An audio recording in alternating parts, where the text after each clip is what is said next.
All right, I call to order this Clackamas County Commission business meeting this March 13th, 2014. Mr. Krupp will take the roll call. Well, good morning. It looks like it's going to be a beautiful spring day. Spring has finally arrived here. So I'll start with the roll call. Commissioner Bernard? Here. Commissioner Smith? Here. Commissioner Savas? Here. Commissioner Schrader? Here. Chair Ludlow? And here, and everybody please rise and recite the Pledge of Allegiance. I pledge allegiance to the flag of the United States of America and to the republic for which it stands, one nation under God, indivisible, with liberty and justice for all. Boy, we're getting it right. Yeah, that's pretty darn good. At the NACO conference, they did not. Did they? They did. Just a quick note, the commissioners have a lot of bosses. Certainly they are ultimately the voter. But also, more secondarily and direct on a daily basis, we have our policy coordinators who direct us real well. But Mary Rathke, our clerk, is also one of our bosses, and she demanded that we wear some kind of green today. So we have done that in celebration of St. Patty's Day. I want to give her special recognition for that.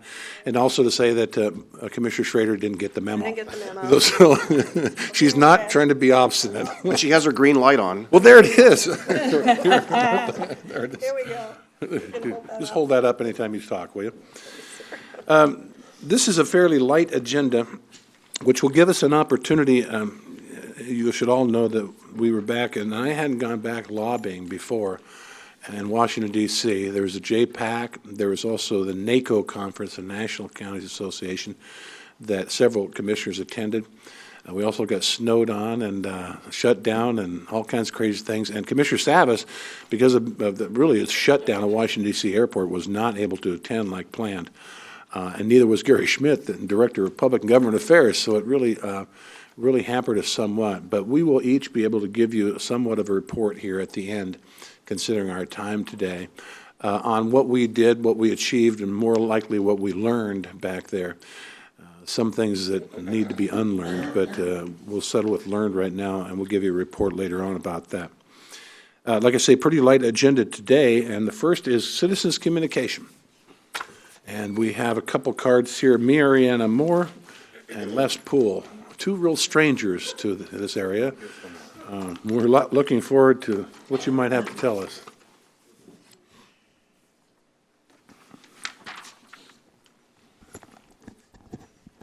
Good morning, Les Poole, Gladstone. I didn't get the memo either, but in honor of the weather, I decided, come on, let's put on a light fare for shirt. She's supposed to help me with these There's a balance thing here going on. Yeah. Oh my God, the clock's ticking. Couple of things. One, as you all know, we lost our trolley bridge, and pretty upsetting.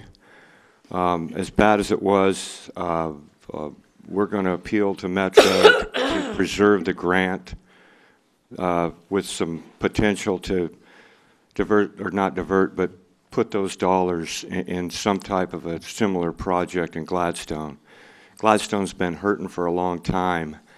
That bridge would have provided an awesome connection between the trolley trail and the trail on the other side. And while it may look like just a pile of steel fell in the river, the reality is we lost a piece of history, and we lost something that would cost millions of dollars to replace. I want to thank Paul for being involved in that. A lot of times we see the commissioners, especially someone that's here all the time, as I am, and I know it's a tough job.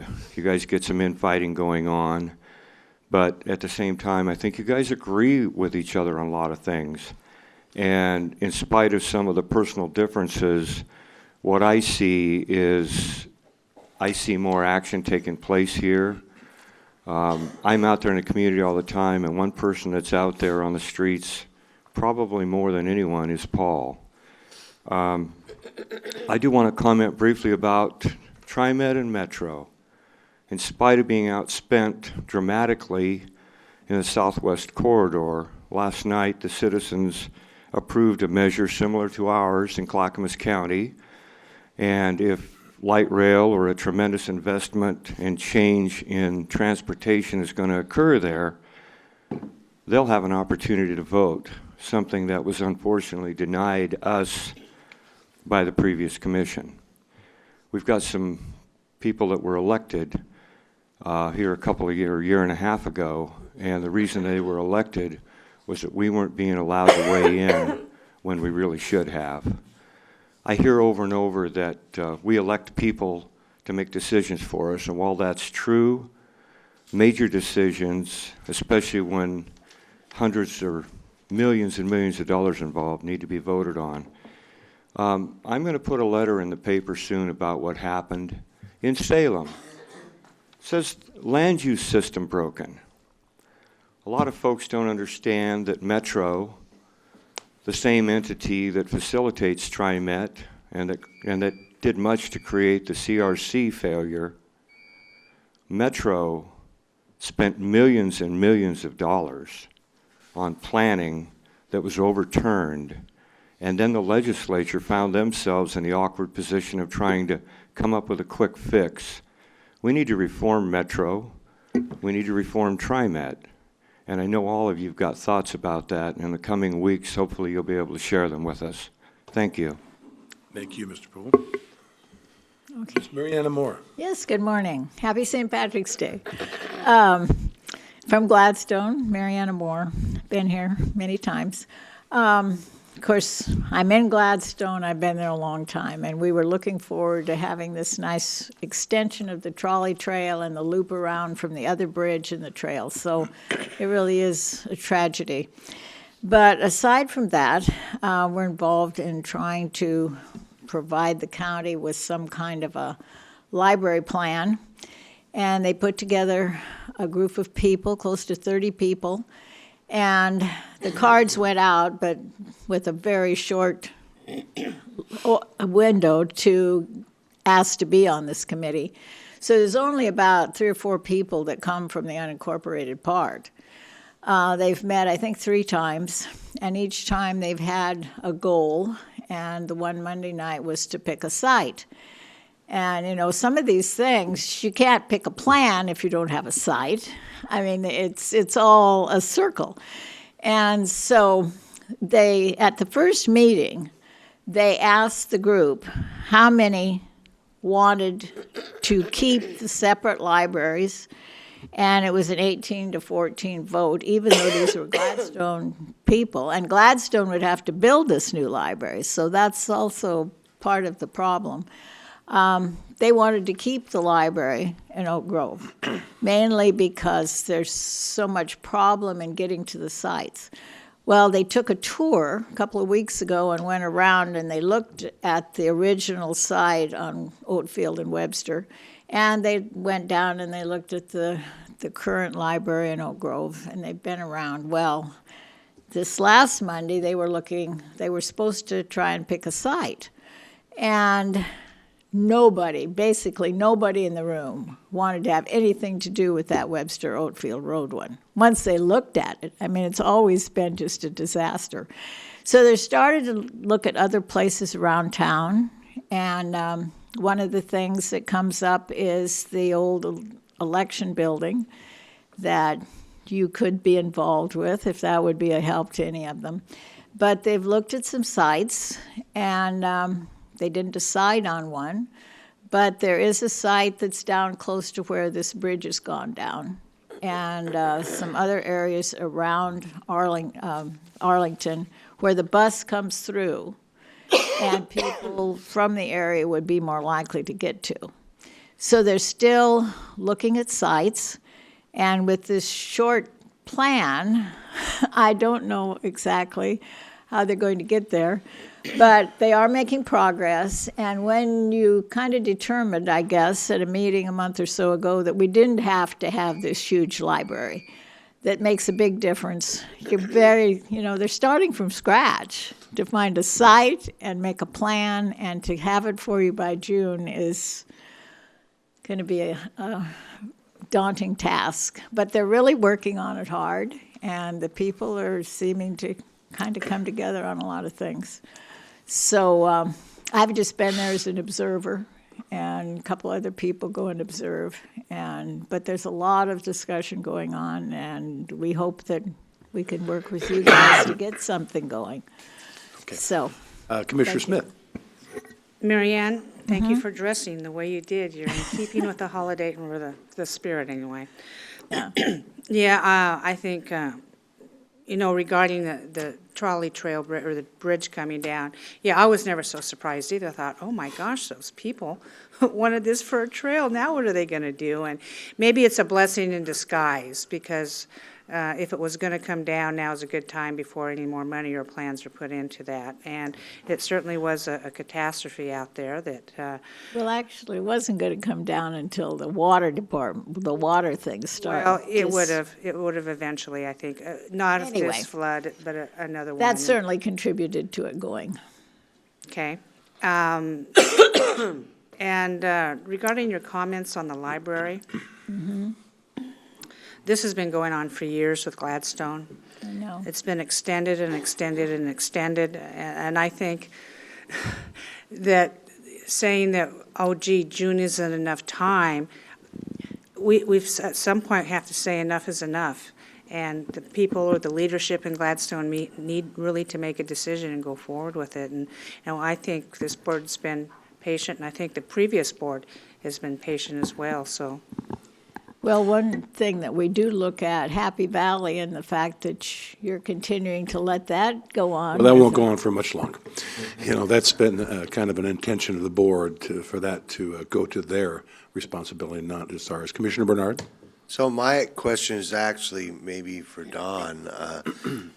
My understanding is that the election building is for sale. I'm not sure. It's fairly small. I don't know how many square feet it is, but that occurred to me a long time ago, and I was by it the other day, and it's pretty small. Yes. But is it for sale, or? The intent is to put it up for sale, and we're moving forward with plans to do just that. So One of the things we'd asked for was a fee appraisal on that particular piece, because, we all know that, a revitalization, what both of you have talked about downtown Gladstone, a revitalization, would include every little piece, an element you can put in there to use as a draw to people, and certainly the bridge, we'll talk about that some more, was a great loss. But if the revitalization of Portland Avenue is to occur, our building there has something to do with that, but we are still in the process of declaring it surplus and ascertaining what a price should be. Commissioner Savas. I just want to speak a little bit about how this really came about, and I will say that, the measure that came out, I think it was 2009, to convert the libraries into city-located versus unincorporated, was really, I think, out of skew, out of balance with where the population really is, and somewhat defies a little bit of common sense in this area, which I think is really difficult, how to grasp it, to take an area with that much population, 50, 60,000 people are going to be served by a library in a city with about 9,000 or 10,000 people. And how you get there, when you mentioned the bus, you mentioned transportation, and I think it just really kind of begs the question of the obvious. But just going back to how this really originated, I think it's one of the problems when whether it's the government putting, the county or the city's putting the measure on the ballot, or it's the citizens putting the measure on the ballot, either which way, is that all you have an opportunity to vote on is what's on the ballot, not necessarily the creation of how the question's framed or the opportunities. And I think that's where public process is more important, I think, to make sure that whatever question is asked or whatever decision is being made, it's the right question. And in this case, I think we were out of touch and a little bit out of balance. But maybe there's a model where we can encourage a city to manage a better located library versus trying to do it within a city. Yeah, it obviously is not wanted up on the rock pile, because the whole committee voted against that. Now, was that people in real estate say is location? It is indeed. It is And of indeed. course, that's what they've been saying ever since the beginning. I will say, having dealt in construction and a great part of my life when younger, assistant superintendent for huge projects and super tilt-ups, et cetera, that what I find most disconcerting is that UP did their own preliminary studies as to the worthiness of that structure. They said that they had done that, and we were under the impression that it was pretty darn sturdy. Now, here's what they found out when this thing started to move. There was no anchoring at all on the south side, none. And that's why it started to move, specifically from the south side. Now, that's an easy fix. It's called a dead man. They'd simply drop in a 15-ton, a couple of 15-ton concrete chunks, and they tie it to the south bank. And we can rent the darn things to do that, at least stabilize it until such time as the permanent moorings on the south side could be reestablished. So I feel the UP probably liked the fact that that thing disappeared because it was a liability. But it's a shame to lose that, as Les said, because we're talking about millions of dollars to replace that. And I just know, Les, that your friends at Metro are going to come forward and supply that money so we can put that bridge across to Commissioner Savas. Thank you, Chair. I was going to speak about this earlier, about the bridge, or not, afterwards, I was going to speak about the bridge. I was out there Thursday morning, I think it was Wednesday or Thursday, when we first noticed it was tipping, and the mooring was losing footing. It was out there every day since then, and a number of neighbors, you know, were out there every day, and especially on Sunday when it was announced, or not really announced, but it was obvious that they were going to pull it down.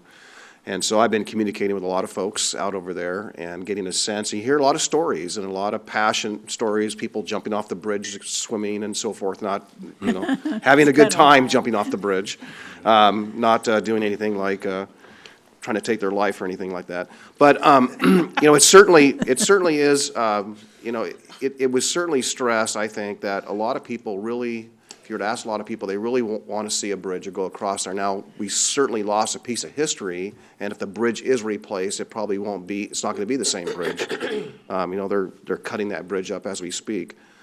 But I do feel that it's in such a good location, and the Cove is in a developing Oregon City. There's a huge opportunity. So hopefully, you know, a study can be looking at the feasibility of whether or not you erect something different there. But it's just such an obvious good location. I know there's one just upstream near DMV, and, you know, a less safe route on McLaughlin, which is pretty noisy and pretty dangerous. Make a nice walking loop. But it's right there downtown Gladstone. I mean, I And think at the end of the trolley trail. yeah, between that and the Cove, I think it would really vitalize both those opportunities, both in Gladstone and the Cove. Thank you both for, Thank you. thank you Very both. much. And I think we can probably just bring the Canby Ferry up there and run it back and forth. Be a short route. Thank you. I'd call forward Roy Burge from Milwaukee. Gonna get me now, huh? Yeah, you're up. You're batting cleanup. With glasses.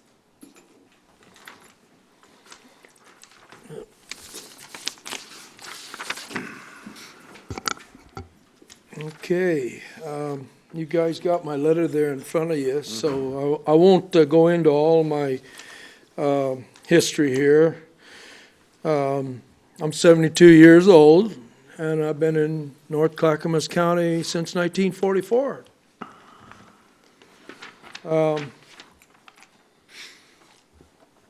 What I'm here for is I'm a concerned older citizen. I am totally against the legalization of marijuana in my state. And I don't care whether you call it legalized or recreational legalized. It's, in my opinion, it's foolishness, okay? Rod Monroe, one of my old friends. I've known him for years, since the 50s, and you know, without a doubt, he's against it.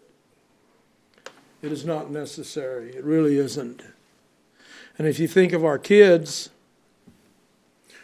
and you legalize it in this state, you're going to be just the same as saying to the kids, it's okay. Okay? We don't want it. There's many of us that don't want it. I carry a CDL license, have for years.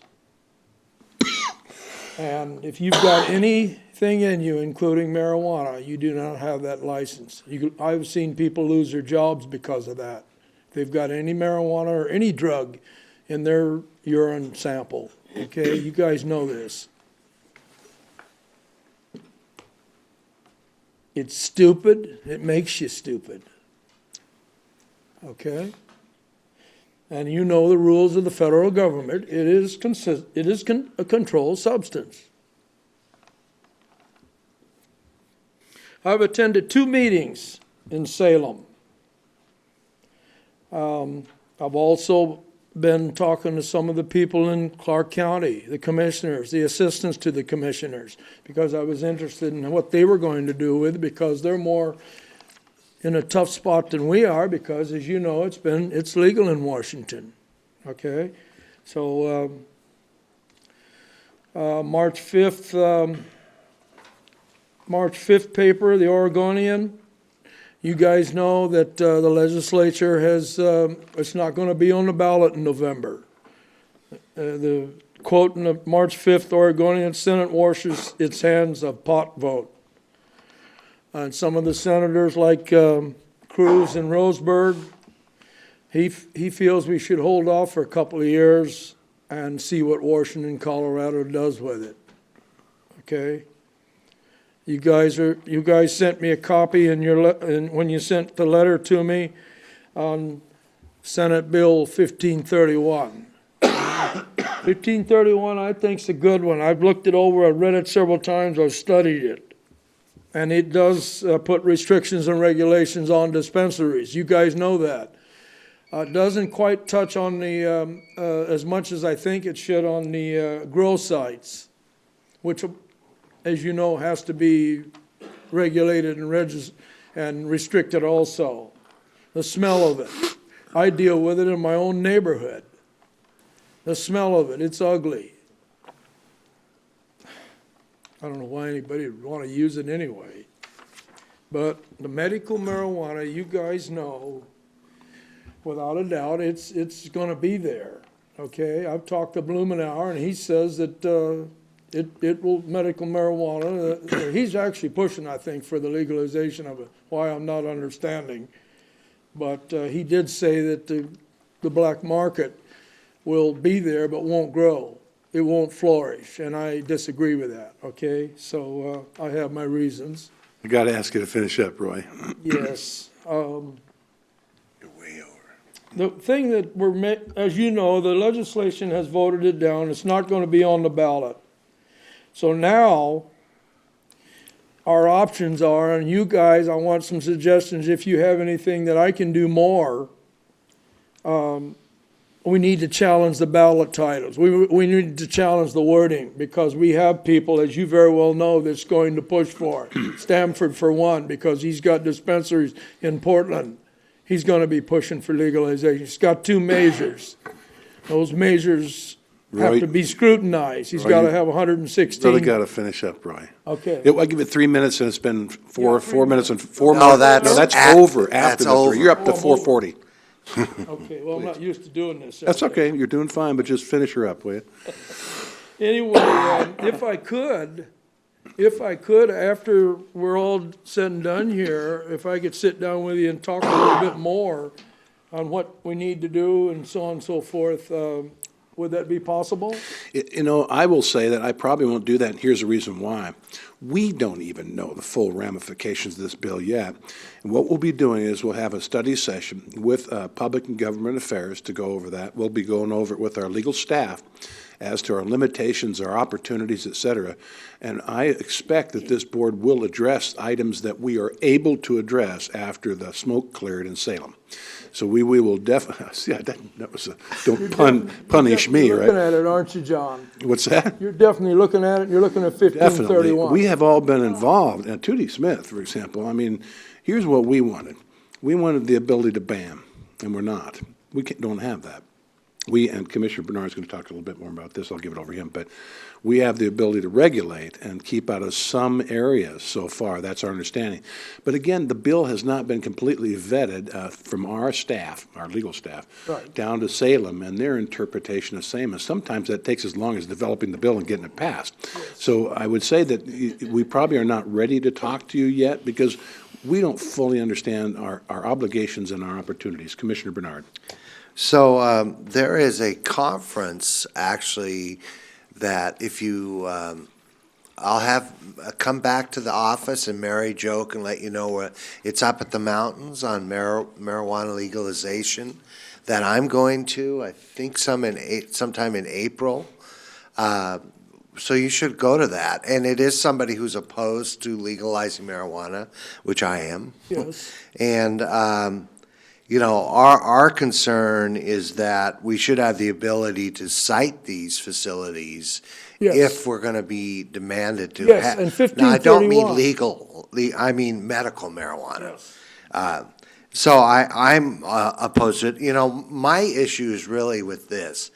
We have sin tax on everything now. Cigarettes, alcohol, gambling, and now we're looking at marijuana. What's the next one? There's not much left. I won't mention the next one. Yes. Well, folks, really what I'm trying to do here, and Rod Monroe and I, again, we've kicked this around quite a bit, okay? I'm seeing him quite a bit. I'm calling Billy's wife and we're talking. What I'm really trying to do is keep it off the ballot. I know, well, it is off the ballot now. Let me say, Well, the legislation Roy, is your- off the your ballot, time's but we kinda- still got the petitions to deal with. I appreciate that. I think that they cut a deal, the state did, that if we do this, you will not go through with your ballot measures. Now, you might want to look that up. Okay. Let me go to, let the commission and legal counsel talk I see here. what you're saying, John. Commissioner, is it? Mr. Stephen Madcore, our legal counsel. My light works. First time I've tried it. This board has a study session on 1531 tentatively scheduled for April 2nd at 8:30. It might be switched to April 8th. We're working on that right now.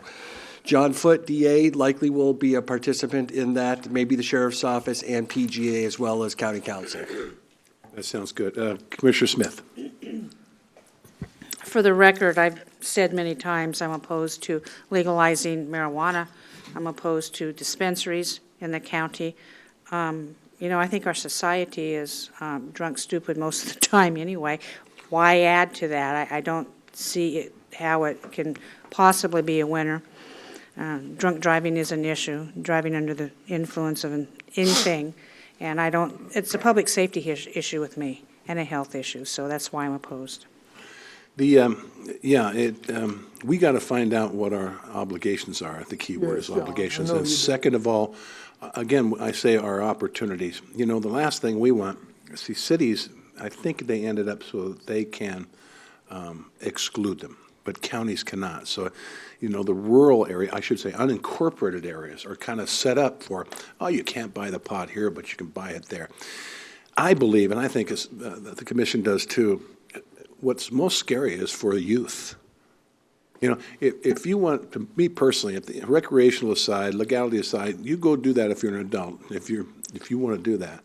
But our children will have a much greater availability than they've ever had before because of this. That's my biggest concern. Roy, I appreciate your time up here today, and if you want to come to that meeting, keep an eye on our website. If you want to come to that meeting, those are open meetings, you can come, you won't be able to participate, this is a Is study that here, session. John, too? No, it's in a room right around the corner, though, and you just come into the commission headquarters, you'll be able to find out, I think. April Well, if it's a 3rd, study wasn't it? session, it might be in here. Yeah, it'll Wasn't be it right in here. April 3rd, John? So far, but make sure to watch the calendar, because that may change, but like he says, by a week. All right? Okay. Thanks for coming today. I appreciate you listening to me. And so, we are at the next item of business, Mr. Krupp. Yes, Mr. Chair, we have pending before you a proposed board order involving a previously approved land use issue. I'm going to invite County Council Representative Nate Boderman up to give you the staff report.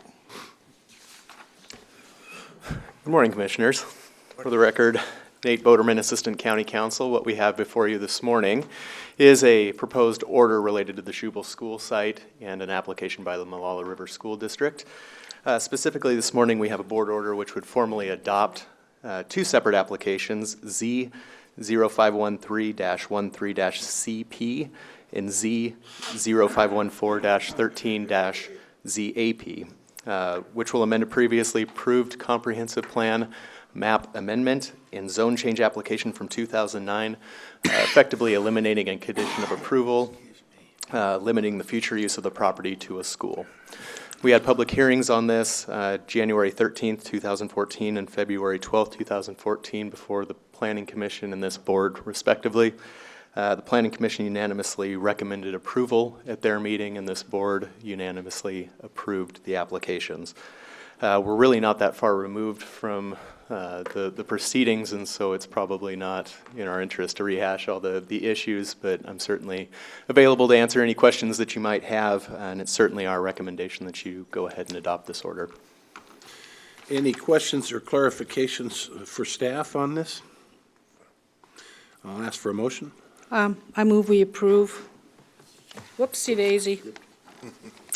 I move we adopt board order relating to the applications by the Molalla River School District for an amendment to a previously approved comprehensive plan amendment and zone change to eliminate a condition of approval limiting the future use of the property to a school, as previously approved at the February 12, 2014 land use hearing. Second. The motion has been made by Commissioner Smith, seconded by Commissioner Bernard to adopt this order. Any further discussion, clarification, and questions? I want to thank staff for their attention to this little loophole. And this allows the school district to sell the property. It was really unsellable before. And they've been maintaining it, paying expenses, keeping the heat on for about 5 years in a vacant building. So this is really a big deal to a little small community out there, but they consider it a real big deal. And thank you, Mr. McAllister and Nate Boderman, for doing this. Indeed. Any further clarification or statements? All right, I'll ask the clerk to call the poll. Commissioner Bernard. Aye. Commissioner Smith. Aye. Commissioner Schrader. Aye. Commissioner Savas. Aye. Chair Ludlow. Aye, passes 5-0. It's time for the consent agenda. I'll ask the clerk to read the consent agenda by title. Okay, the consent agenda. Under Health, Housing, and Human Services, approval to apply for the Affordable Care Act Patient-Centered Medical Home Facility Improvement Grant Program through the Federal Bureau of Primary Care. Approval of an amendment to the Intergovernmental Agreement with Oregon Department of Transportation Public Transit Division for vehicle repair for the Mount Hood Express bus service. Approval of Amendment Number 7 to an intergovernmental agreement with the State of Oregon acting by and through its Oregon Health Authority for operation of a community mental health program in Clackamas County. Approval of a services contract with Health Share of Oregon to expand the Healthy Homes Intervention Home Visit Program. Under Department of Transportation Development, approval of an intergovernmental agreement with the City of Portland for continued administration of the Master Recycler Training Program. Approval of a cooperative improvement agreement with Oregon Department of Transportation for the Oregon 99E Southeast Vineyard Road Signal Project. Under elected officials, approval of previous business meeting minutes. Under Technology Services, approval of a contract with Zyologic LLC to provide and install an enterprise backup and recovery system. And under the North Clackamas Parks and Recreation District, a board order authorizing North Clackamas Parks and Recreation District to apply for the Oregon Parks and Recreation Department Land and Water Conservation Fund Grant Program for the Harmony Road Neighborhood Park. And that concludes the consent agenda. Is there a motion? I move we approve the consent agenda. Second. Motion been made by Commissioner Bernard, seconded by Commissioner Schrader to approve the consent agenda.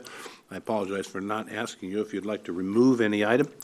Is there any commissioner who'd like to remove any of the consent agenda items? All right, any further discussion? I'll ask the clerk to take the poll. Commissioner Savas. Aye. Commissioner Schrader. Aye. Commissioner Smith. Aye. Commissioner Bernard. Aye. Chair Ludlow. Aye, passes 5-0. County Administrator update. Well, I have several items, all of them good news to share with you this afternoon, or this morning.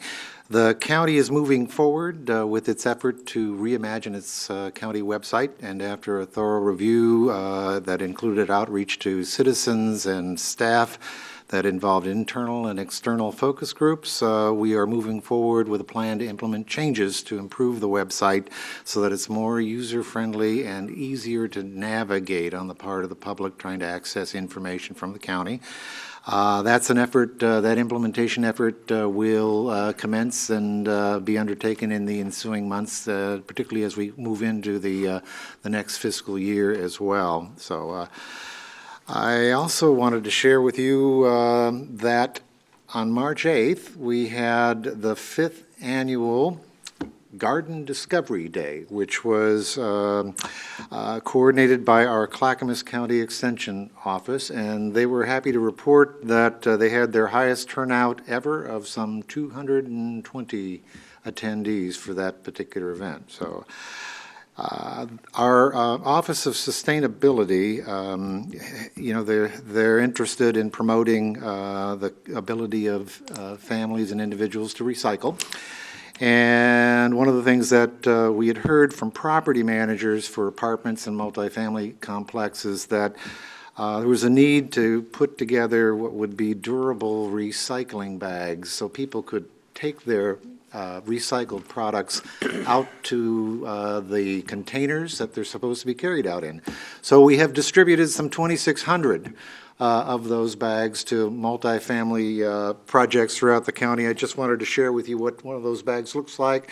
It's very colorful. It's got instructions about how to go about putting things in the right bin, so kudos to our staff, and also many thanks to the project managers for these apartment projects for being interested in to carry this effort out.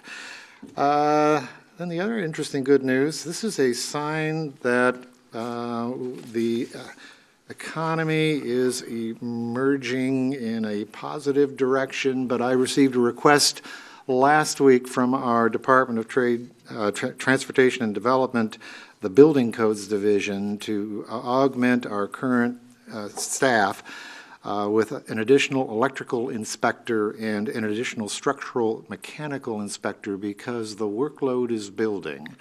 And that's really, really good news, I think, for the county. And so we've got the resources because permits are being applied for, and with that comes fees to pay for those services. So the funds are available to be able to move forward to add this capacity and to follow up and provide good customer service to the folks who need those kinds of inspections. Good news. Great.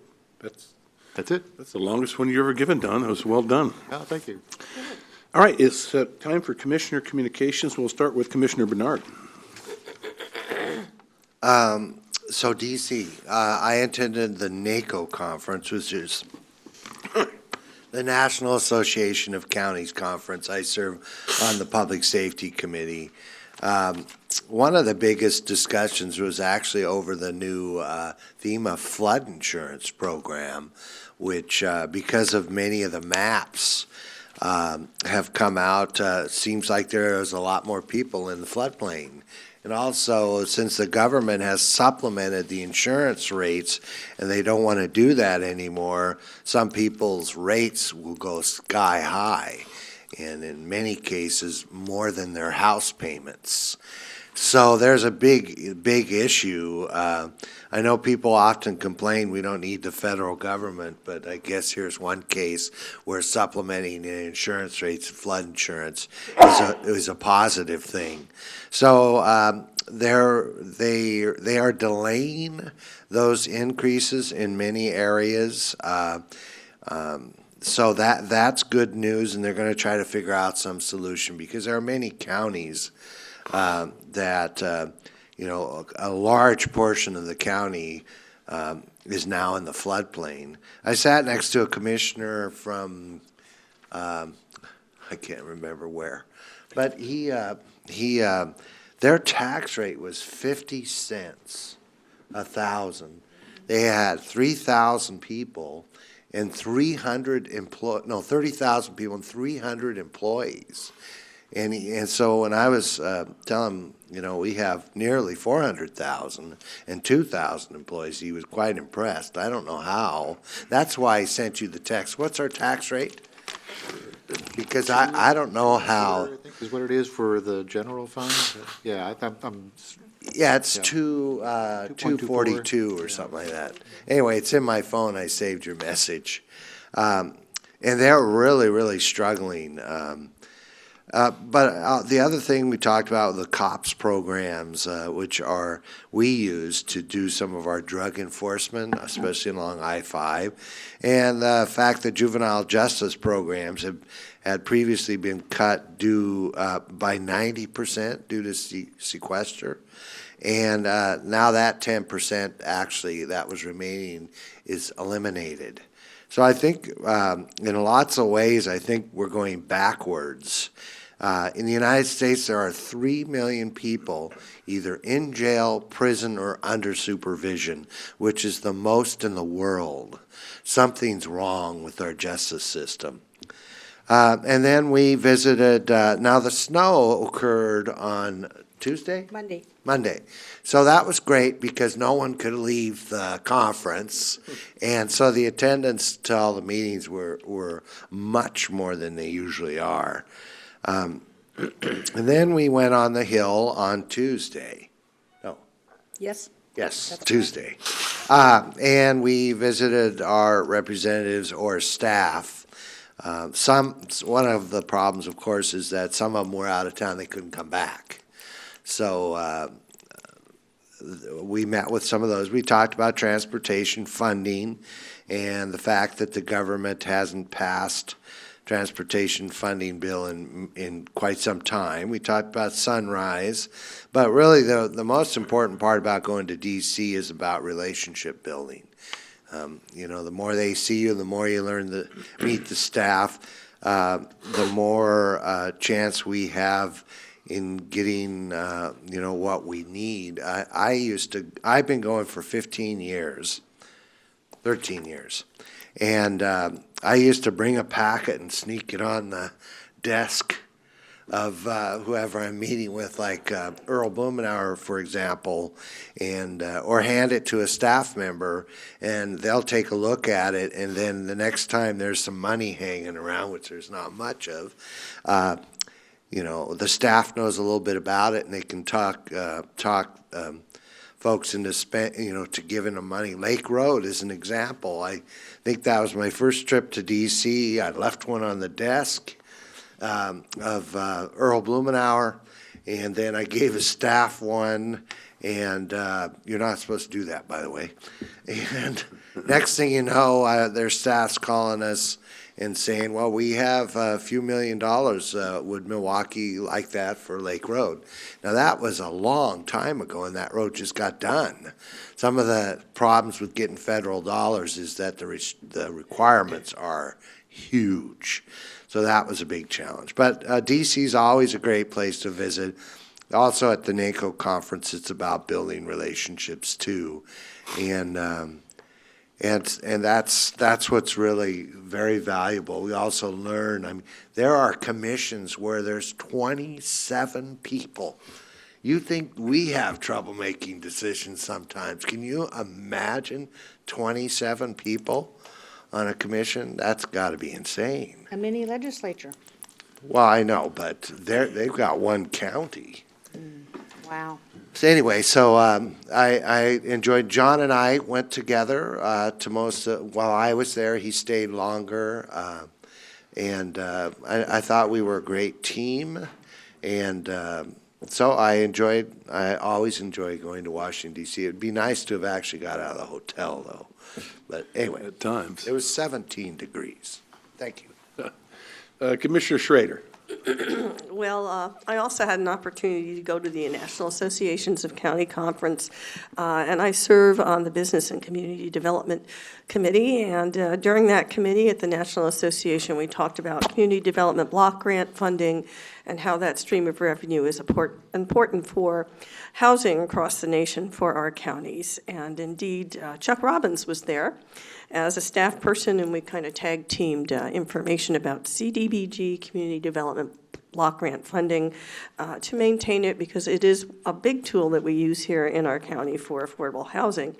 There also was quite a heated discussion about the minimum wage and raising the minimum wage at the federal level.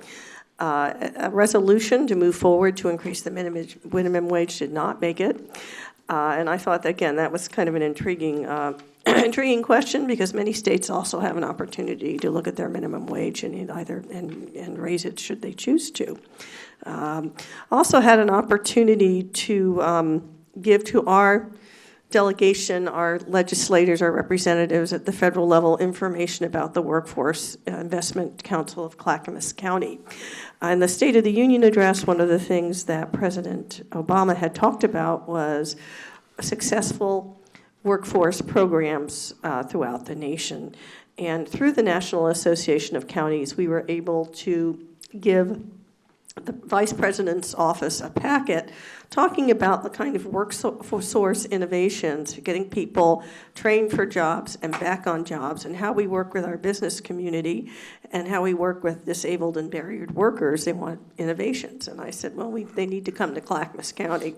We got help from our delegation. They are all on board with potentially bringing, we'll see, we may not be successful, but at least at the federal level, we may get an opportunity to host Vice President Biden and show off our innovations and how we get people back to work here in Clackamas County.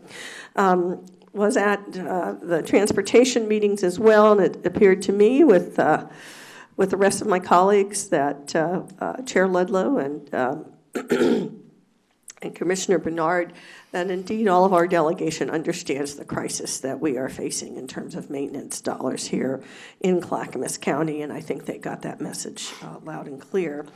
I also had an opportunity to be appointed to the Rural Action Caucus from the National Association of Counties, and as many of you know, we have been working on this agricultural one-stop program, and we're going to be signing the paper on that at one of our local farms, committing to that. And we have a very robust agricultural investment plan, and the Rural Action Caucus is very interested in taking a look at that model to see if we can apply it for other counties across the nation. I also had an opportunity to meet with the COPS folks, so I brought our message, Jim, of drug enforcement and juvenile justice priorities to the folks that are in charge of the funding for those programs. One of my most interesting conversations was with the FAA, because, as you know, we have an airport that borders Clackamas County up in Aurora. There has been dollars set aside to build an airport tower there, and because of sequestration, we have not yet received the funds for the staffing. We lobbied to say, you know, if we build the tower, they will come with the comptrollers to make sure that the planes are landing and taking off safely.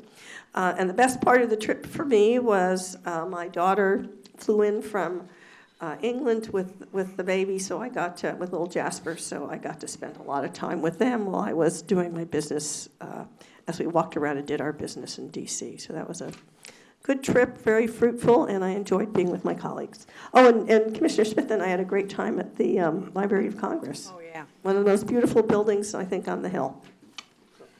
Thank you. Commissioner Savas.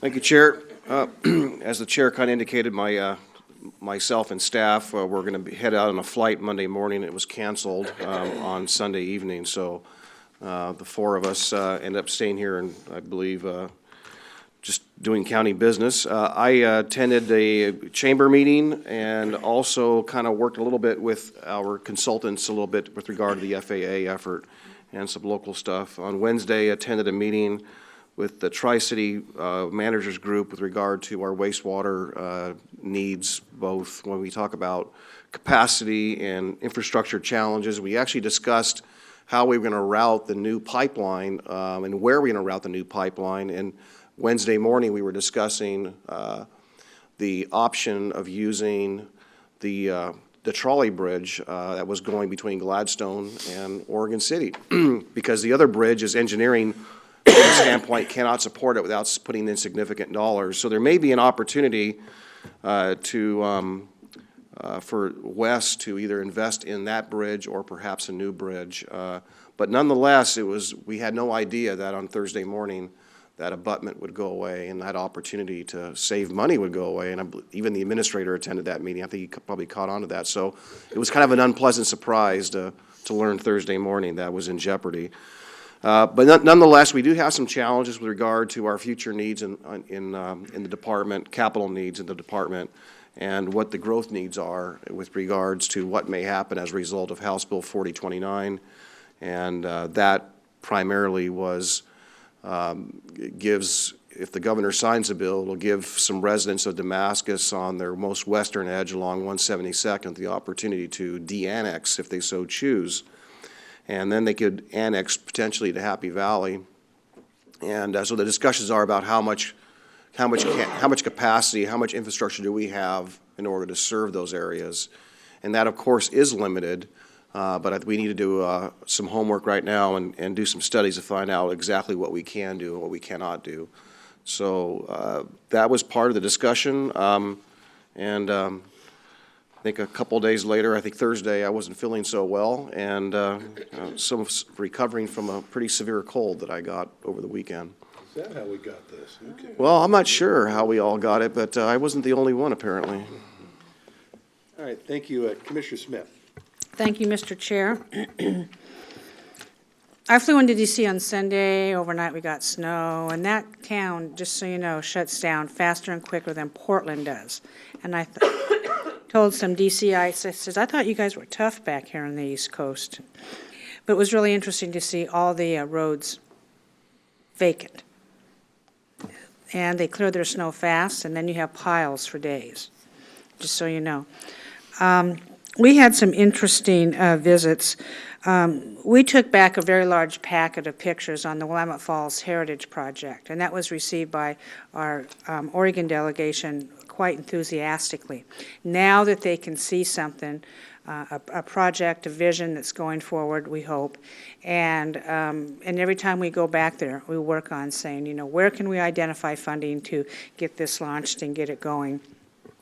I think the partners of the group are very committed to going forward on it.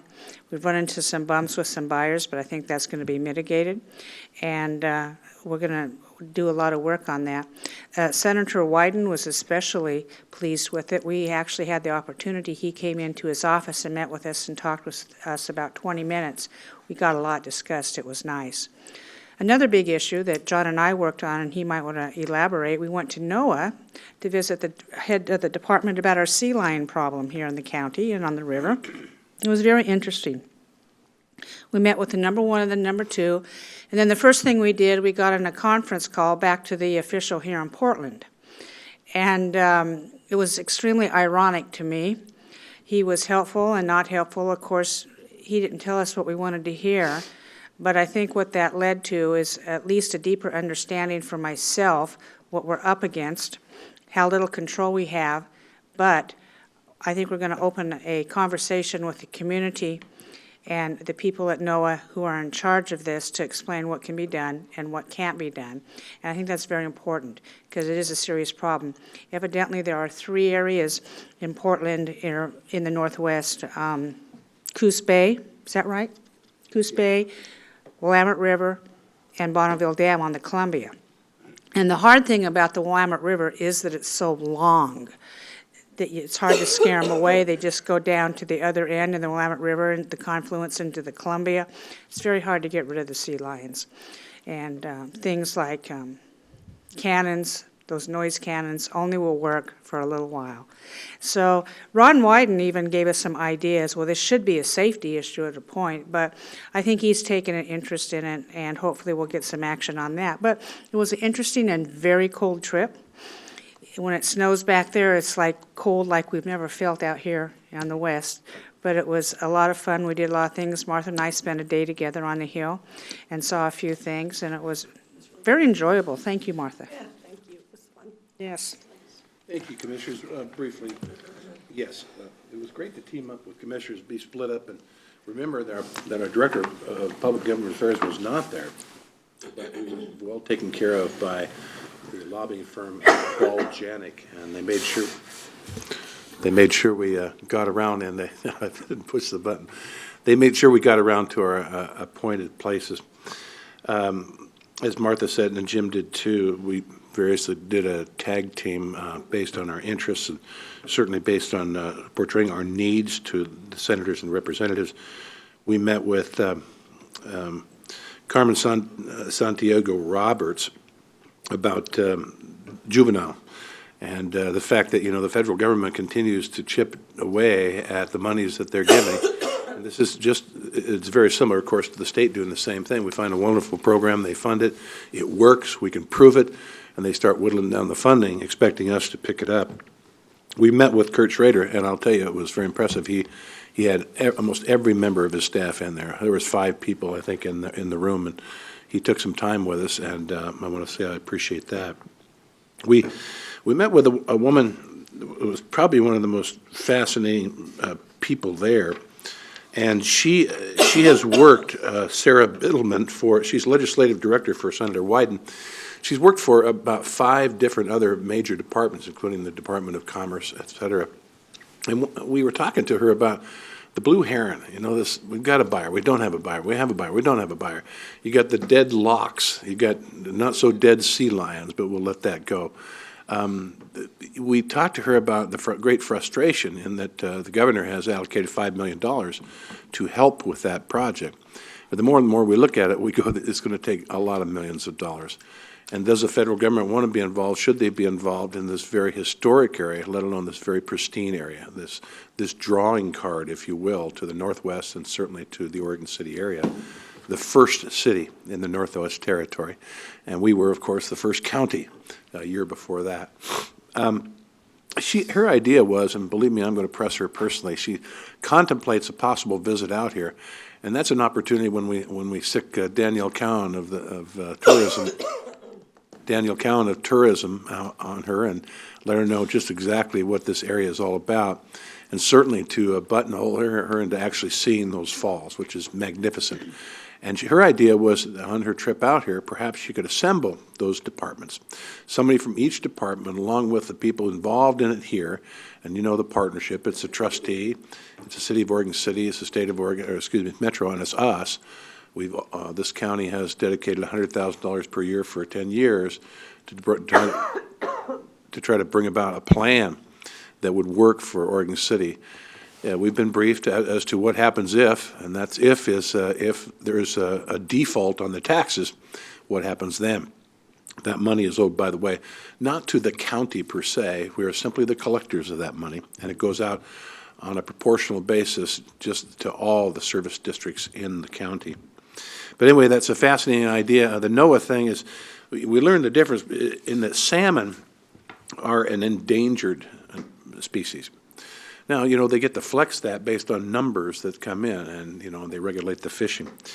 But the Marine Mammal Protection Act is different, and that is what, so we talked to them about, well, listen, there's no shortage of sea lions, for goodness sakes, and they said no. They said no, there's not, but it doesn't make any difference. You cannot take them out. Bonneville got a really rare deal up there, mainly because both states said, you know, enough is enough. But even at their height, and this was measured at Bonneville because they have fish ladders and counters. We do not here.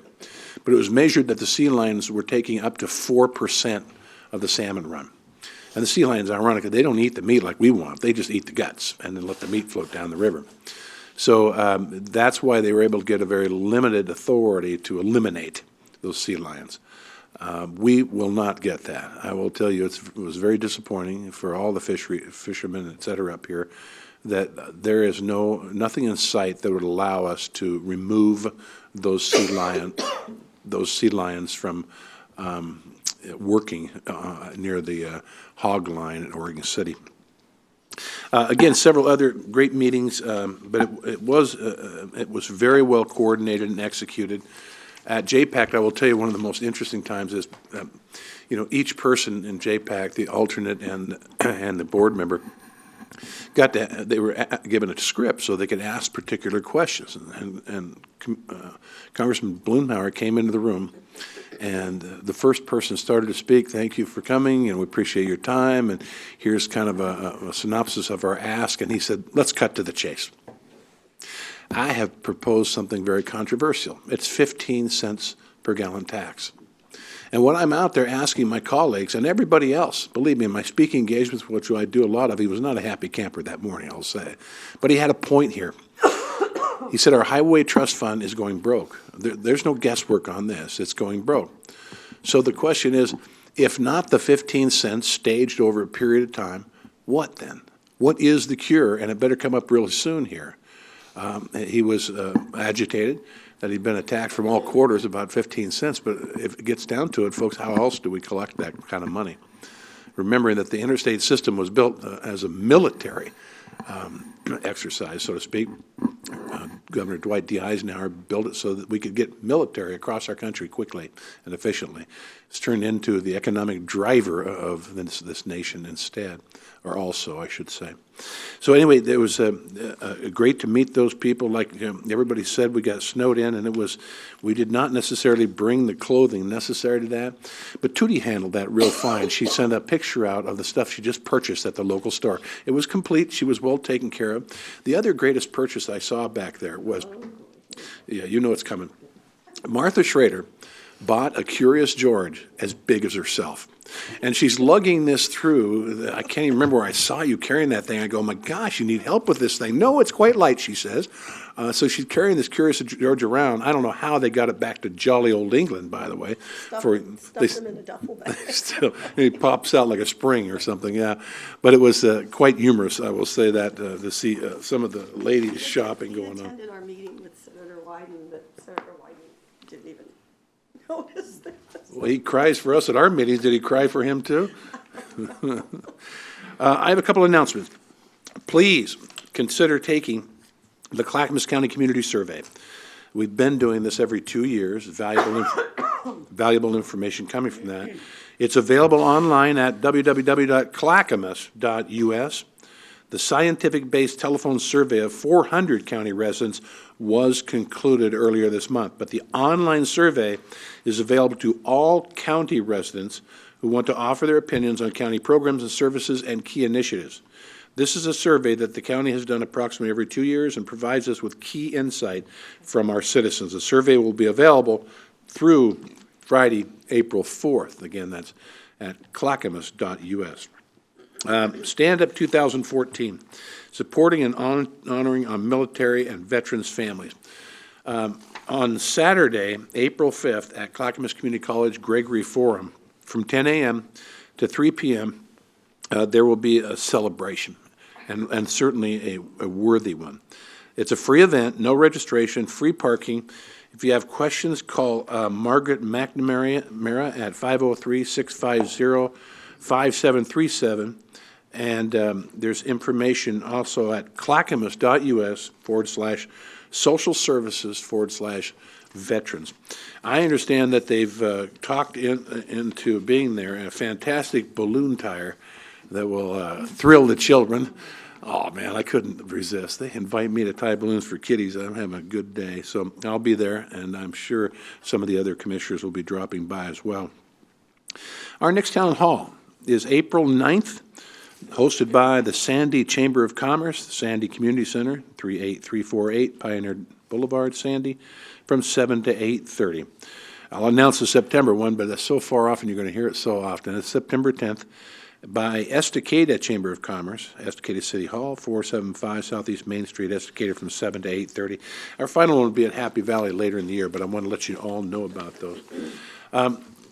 Doesn't appear to be any more business before us this day, so ladies and gentlemen, I appreciate you watching and or listening, and have a great St. Patty's Day. This meeting is adjourned.